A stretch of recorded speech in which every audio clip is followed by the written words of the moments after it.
اگر تاریخ کو ایک کتاب سمجھا جائے تو کچھ ابواب ایسے ہوتے ہیں جنہیں پڑھتے ہوئے ہاتھ کانپنے لگتے ہیں، سانس رک سی جاتی ہے اور انسان خود سے سوال کرتا ہے، کیا واقعہ ایک انسان اتنی تباہی لا سکتا ہے؟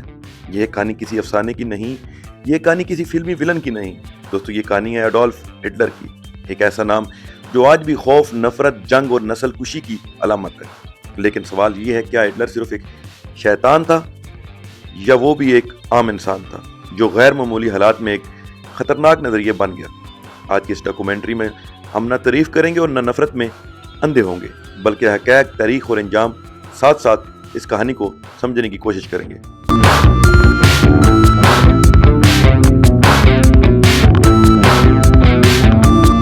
دنیا کے کئی لوگ سمجھتے ہیں کہ ہٹلر ماضی کا قصہ ہے، لیکن سچ یہ ہے کہ ہٹلر ختم ہوا ہے اس جیسی سوچ نہیں۔ آج بھی دنیا کے مختلف حصوں میں نفرت، نسل پرستی اور اندھی قوم پرستی اسی ذہنیت سے جنم لیتی ہے جو کبھی نازی جرمنی میں پروان چڑھی تھی۔ اگر ہم ہٹلر کو صرف ایک پاگل آمر کہہ کر بھول جائیں تو ہم تاریخ سے کچھ نہیں سیکھتے، لیکن اگر ہم یہ سمجھیں کہ وہ کیسے ابھرا، لوگوں نے اس پر کیسے یقین کیا اور ایک قوم کیسے اندھی ہو گئی، یہ سمجھنا بہت ضروری ہے کہ ہٹلر ایک دن میں نہیں بنا۔ جو ہم تاریخ میں دیکھتے ہیں، نفرت آہستہ آہستہ پیدا ہوتی ہے۔ ویانا میں رہتے ہوئے وہ غربت، بے روزگاری اور سماجی انتشار کا شکار تھا۔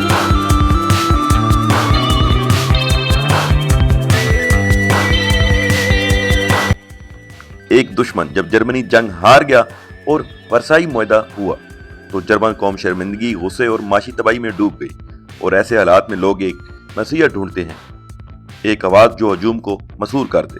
تو دوستو، ہٹلر کوئی عظیم جنرل نہیں تھا، لیکن وہ ایک خطرناک مقرر تھا۔ اس کی تقریریں غصے، جذبات اور سادہ دشمنوں سے بھری ہوتی۔ وہ مشکل مسائل کے آسان دشمن بناتا تھا اور ہجوم سوچنے کی بجائے تالیاں بجاتا تھا۔ یہیں سے نازی پارٹی نے جنم لیا۔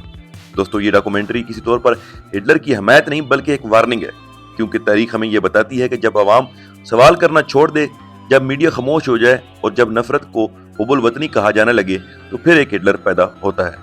دوستو، یہ کہانی صرف ماضی کی نہیں، یہ کہانی مستقبل کی حفاظت کے لیے ہے۔ دوستو، یہ تھا ویڈیو کو پہلا حصہ، اور اگلے حصے میں ہم دیکھیں گے کہ ہٹلر اقتدار میں کیسے آیا، جمہوریت کیسے آہستہ آہستہ ختم ہوئی اور دنیا دوسری جنگ عظیم کی طرف کیسے بڑھی۔ دوستو، یہ وہ مرحلہ تھا جہاں ایک ناکام سپاہی ایک خطرناک سیاستدان میں بدلنے لگا۔ یہ کہانی صرف ہٹلر کی نہیں، یہ کہانی ایک کمزور جمہوریت کی بھی ہے۔ پہلے جنگ عظیم کے بعد جرمنی صرف جنگ نہیں ہارا تھا، وہ وقار، معیشت اور امید بھی ہار چکا تھا۔ ورسائی معاہدے نے جرمنی پر بھاری جرمانے لگائے، فوج کو محدود کر دیا اور قوم کو مجرم بنا دیا۔ مہنگائی اس حد تک بڑھی کہ لوگ روٹی خریدنے کے لیے نوٹوں کے تھیلے لے کر نکلتے تھے۔ ان حالات میں عوام کسی ایسے شخص کی تلاش میں تھے جو کہے، میں تمہاری ذلت کا بدلہ لوں گا۔ 1919 میں ہٹلر نے ایک چھوٹی سی سیاسی جماعت جوائن کی جس کا نام تھا جرمن ورکرز پارٹی۔ جلتی اس کی آواز، اس کا غصہ اور اس کی نفرت انگیز تقریریں اس پارٹی کی پہچان بن گئی۔ پارٹی کا نیا نام رکھا گیا نازی پارٹی، اور ہٹلر بن گیا لیڈر۔ ہٹلر کی طاقت بندوق نہیں تھی، اس کی طاقت الفاظ تھے۔ وہ یہودیوں کو دشمن بناتا، کمیونٹیز کو خطرہ کہتا اور جرمن قوم کو برتر ثابت کرتا۔ وہ سچ نہیں بولتا تھا، وہ وہی بولتا تھا جو لوگ سننا چاہتے تھے۔ 1923 میں ہٹلر نے حکومت گرانے کی کوشش کی۔ یہ بغاوت ناکام ہوئی، ہٹلر گرفتار ہوا اور اسے جیل بھیج دیا گیا، لیکن یہ شکست اس کے لیے فائدہ بن گئی۔ جیل میں ہٹلر نے اپنی مشہور کتاب لکھی، میری جدوجہد۔ اس کتاب میں نسل پرستی کو نظریہ بنایا گیا، یہودیوں کے خلاف نفرت کو جوڑ دیا گیا اور جنگ کو مستقبل کا حل بتایا گیا۔ یہ کتاب بعد میں نازی نظریے کی بنیاد بنی۔ 1929 دنیا بھر میں معاشی بحران آیا جسے کہا جاتا ہے گریٹ ڈپریشن۔ جرمنی بری طرح متاثر ہوا، بے روزگاری بڑھی، فیکٹریاں بند ہوئی اور لوگ مایوس ہوئے، اور مایوسی میں لوگ عقل نہیں آواز دیکھتے ہیں۔ ہٹلر نے وعدے کیے، روزگار، عظمت بدلا۔ یہ ایک تلخ حقیقت ہے کہ ہٹلر اقتدار میں الیکشن کے ذریعے آیا۔ 1932 میں نازی پارٹی جرمنی کی سب سے بڑی پارٹی بن گئی اور 30 جنوری 1933 کو ہٹلر کو چانسلر مقرر کر دیا گیا۔ لوگ سمجھے ہم اسے کنٹرول کر لیں گے۔ یہ ان کی سب سے بڑی غلطی تھی۔ چند ہی ہفتوں بعد جرمن پارلیمنٹ میں آگ لگ گئی۔ ہٹلر نے الزام لگایا کمیونٹیز پر، اس واقعے کو بہانہ بنا کر بنیادی حقوق ختم کیے گئے، مخالف سیاستدانوں کو گرفتار کیا گیا، میڈیا پر کنٹرول ہوا اور جمہوریت خاموشی سے مر گئی۔ 1934 میں صدر کی موت کے بعد ہٹلر نے تمام اختیارات اپنے ہاتھ میں لے لیے۔ اب وہ چانسلر بھی تھا، صدر بھی اور فوج کا سربراہ بھی۔ جرمنی ایک ریاست نہیں رہا تھا، وہ ایک شخص کی مرضی بن چکا تھا۔ یہ وہ مرحلہ تھا جہاں طاقت صرف حکومت میں نہ رہی بلکہ ذہنوں میں داخل ہو گئی۔ ہٹلر جانتا تھا کہ صرف فوج سے قوم کو قابو میں نہیں رکھا جا سکتا، اس کے لیے لوگوں کی سوچ بدلنا پڑے گی۔ اس لیے نازی حکومت نے ایک ایسا نظام بنایا جس میں سچ حکومت کی اجازت سے بولا جاتا تھا، سوال جرم بن چکا تھا اور اختلاف غداری کہلاتا تھا۔ ہٹلر کا سب سے خطرناک ساتھی جوزف گوبلس، وہ نازی جرمنی کا وزیر اطلاعات تھا۔ اس کا اصول بہت سادہ تھا، جھوٹ کو اتنی بار دہراؤ کہ وہ سچ لگنے لگے۔ نازی حکومت نے اخبارات پر کنٹرول کیا، ریڈیو سرکاری آواز بنا، فلموں کو نظریاتی ہتھیار بنایا۔ ہر جرمن گھر میں سستا ریڈیو پہنچایا گیا تاکہ صرف ایک آواز سنی جائے، وہ آواز ہٹلر کی آواز تھی۔ پوسٹرز میں ہٹلر کو نجات دہندہ دکھایا گیا، دشمنوں کو جانور بنا کر پیش کیا گیا، یہودیوں کو لالچی، غدار اور جرمنی کا دشمن کہا جانے لگا۔ نفرت کو روزمرہ زندگی کا حصہ بنا دیا گیا۔ نازی حکومت جانتی تھی کہ اگر بچوں کو کنٹرول کر لیا جائے تو مستقبل محفوظ ہو جاتا ہے۔ بچوں کو فوجی تربیت دی گئی، اندھی وفاداری سکھائی گئی اور رحم کو کمزوری کہا گیا۔ ماں باپ کے بجائے بچوں کی پہلی وفاداری ریاست بن گئی۔ نازی نظریے میں عورت کا کردار ماں، بیوی اور بچے پیدا کرنے والا تھا۔ تعلیم اور آزادی عورت کے لیے غیر ضروری سمجھی گئی۔ ریاست نے ذاتی زندگی پر بھی حکومت شروع کر دی۔ 1935 میں نورمبرگ لا نافذ کیے گئے۔ ان قوانین کے تحت یہودی شہری نہیں رہے، شادی پر پابندیاں لگی اور امتیاز کو قانونی شکل ملی۔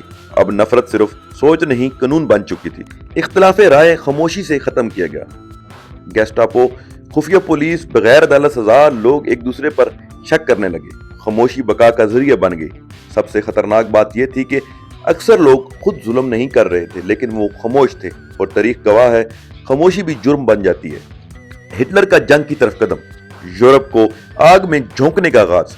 یہ وہ مرحلہ تھا جہاں نفرت صرف لفظ نہیں رہی بلکہ ٹینک، بم اور لاشیں بن گئی۔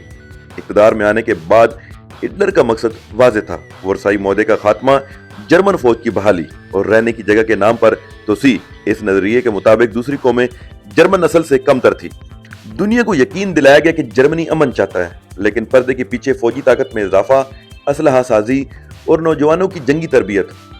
جرمنی آہستہ آہستہ جنگی مشین بن رہا تھا۔ 1938 میں ہٹلر نے آسٹریا کو جرمنی میں شامل کر لیا۔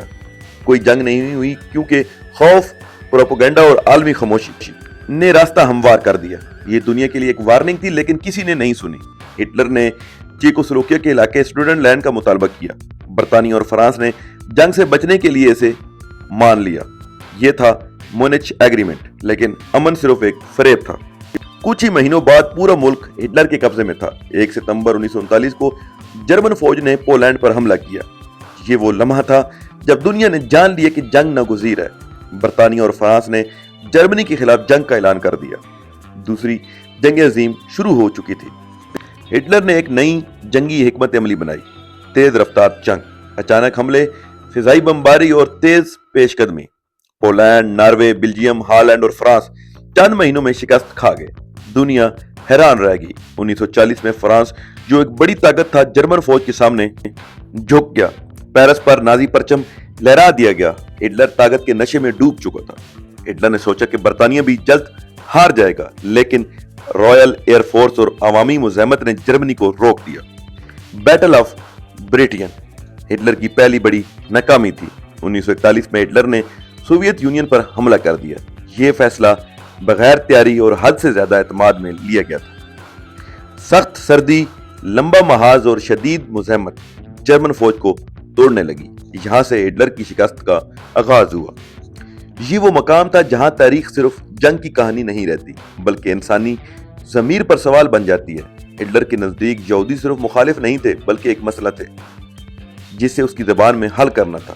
یہاں سے نسل پرستی منصوبہ بندی میں بدلی اور منصوبہ بندی قتل عام میں۔